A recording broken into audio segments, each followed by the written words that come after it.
Hello and welcome to the News Brief, GSN, Good Shepherd News from Shawnee, Kansas. Thanks so much for tuning in and watching here on our basically 1-year anniversary of this pandemic life here. So welcome again. This program started during the pandemic. I think we started in July or August of this past year. It was an effort to get the Good Shepherd News out, modeling after John Krasinski's Some Good News. Here we are with Good Shepherd News. So I hope you're having a wonderful day. It is St. Joseph Day, so happy St. Joseph Day to you. It is a solemnity, a day of great feasting. It is a Meat Friday, which is rare. We are normally called to fast on Fridays, and people forget this. But not just the Fridays of Lent, but every Friday of the year we are called to fast from meat.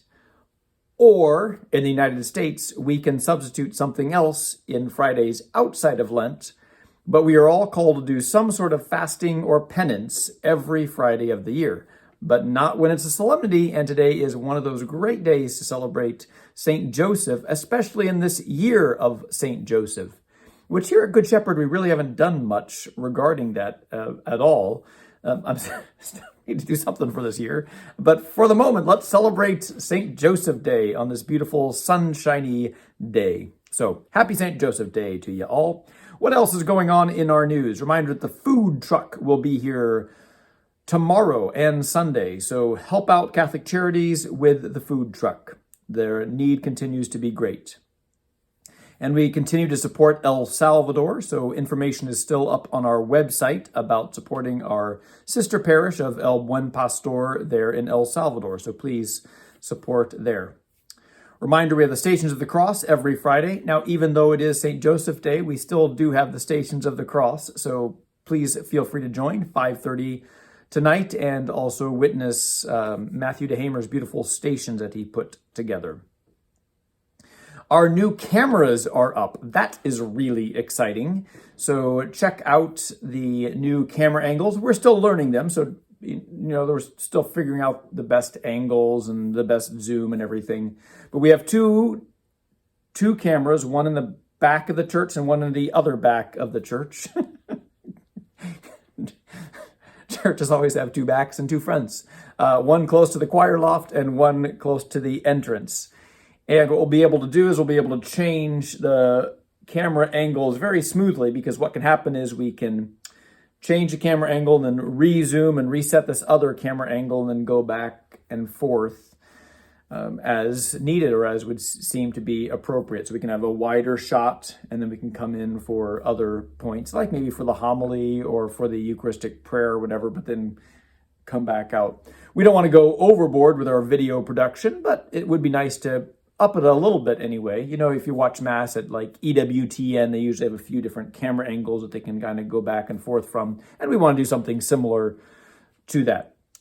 We were also playing around with the camera angle, and it'll be beautiful because we can really zoom in now on the baptismal font. So when we have a baptism during Mass in the future, we can put it up on the screen so people can see that without having to crane their necks all the way back to see what's going on. So it'll be a beautiful way to connect those things. So lots of potential, but I'm excited that our cameras are finally in. This was supported through the Pass the Hat event at Trivia Night. So we're just very blessed and thankful. And thanks to Raffaele for doing a lot of the legwork to figure out which cameras we needed and for hooking those things all up, and then for Brad also for actually mounting the cameras. So I'm grateful for that. So new camera angles now, and theoretically we'll be able to take down that. It's a nice camera, but it's not really meant for streaming.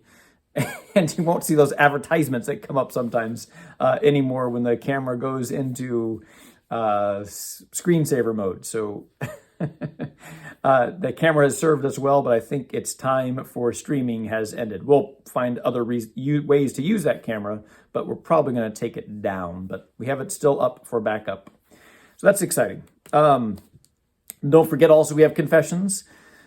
Wednesday, Thursday, and Saturday. Wednesday still have not quite caught on yet. So if you want to go and probably not have a line, next Wednesday is probably a good opportunity. The Wednesday of Holy Week tends to be pretty busy. We'll see if it is that way this coming week, but that'll be the last opportunity, the Wednesday of Holy Week, for confessions. Reminder also that I have my Bible study. Tomorrow I'm talking about the Book of Wisdom. So that's 9 o'clock in English, 10:30 in Spanish. And then my final Bible study, at least for a while, will be the following Saturday, and we'll cover Lamentations and Baruch. So a double book there. They're both pretty short, so I thought I'd just cover both of them. And they have to deal with Jeremiah. So kind of complementary books to Jeremiah to kind of finish out this kind of first run of the Bible studies, and then hopefully I will do some in the future. But I've got some other things happening on Saturday mornings now, and things have gotten just a little bit busier around here. So that's the Bible studies.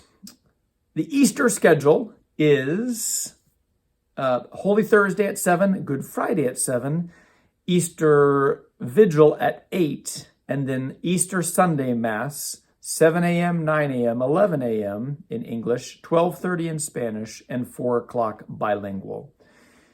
7, 9, 11, 12:30, and 4. So it's different. There will not be an 8 o'clock and a 10 o'clock Mass on Easter. There will be a 7, 9, and 11 instead. We're trying to accommodate a greater crowds.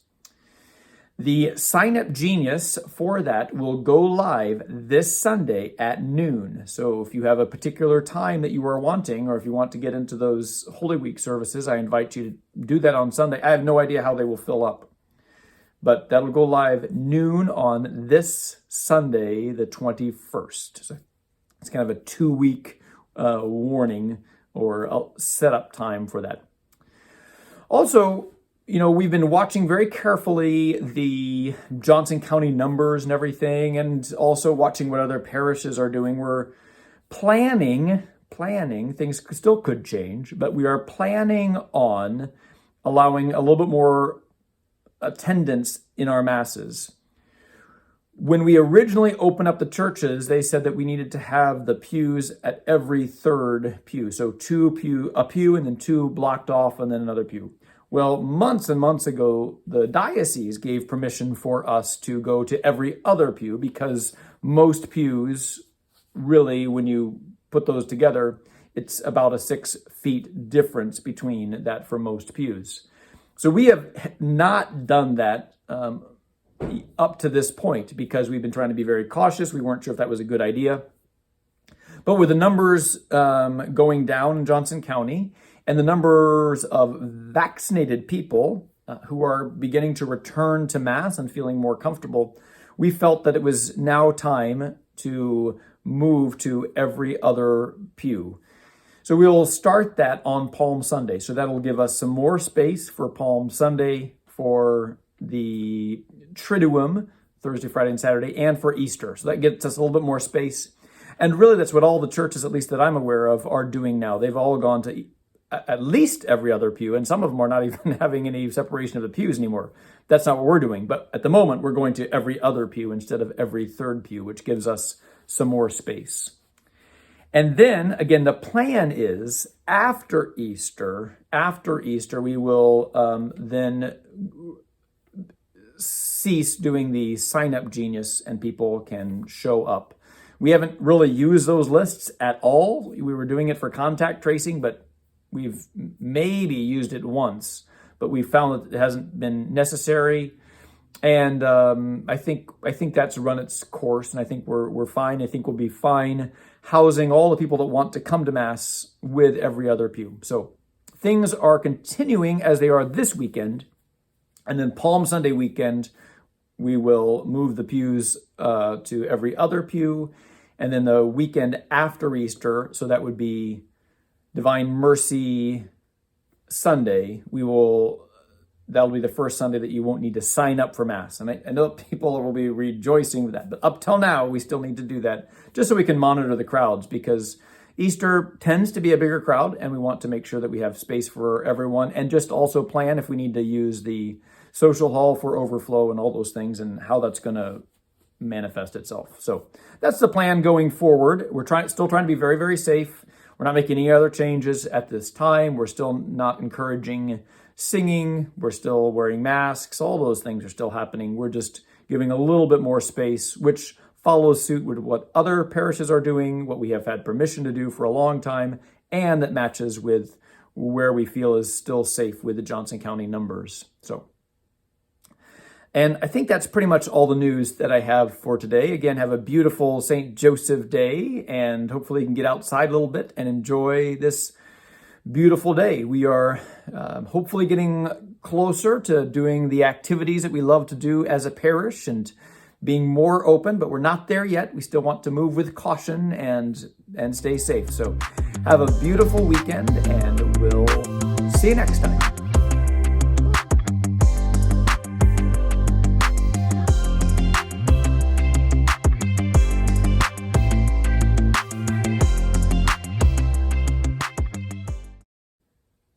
Hello and